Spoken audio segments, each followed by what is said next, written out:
Sim, mas nesse ano nós fomos invitados ao Britânia, que é campeão do campeonato de Aruba. Bonaire, para depois de 6 anos, a organizar torneio de ABC, qual agora invita a Britânia para dominar o torneio junto com o time campeão de Corsol e time campeão de Bonaire e time de subcampeão de Bonaire para campeonato de ABC. Mas depois que nós fomos invitados para o torneio, de vacância com o time está depois do campeonato, nós chamamos o jogador back para vir treino nas últimas 3 semanas preparar para o torneio e danke a Deus e agradecer ao técnico e também ao jogador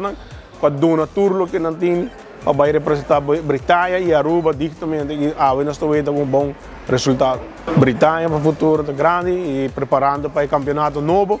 que vai começar no fim de setembro e também junto com o emocionante de U5 tego U20 com a Britânia Tour Team preparando duro para o campeonato novo.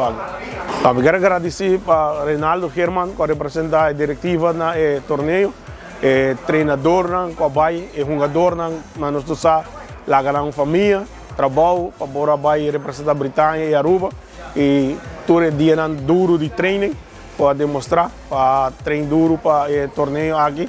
e ao final nós podemos bom resultado. Agradecer a diretiva completa, todo sponsor da Britânia e para o torneio aqui e de uma viagem que era invitar maior para preparar para o jogo. Tinha um chance de U17 de Britânia que vai representar Aruba e Britânia na ABC na Bonaire, que nós também está duro e para outras semanas tem que ir para celebrar o campeão.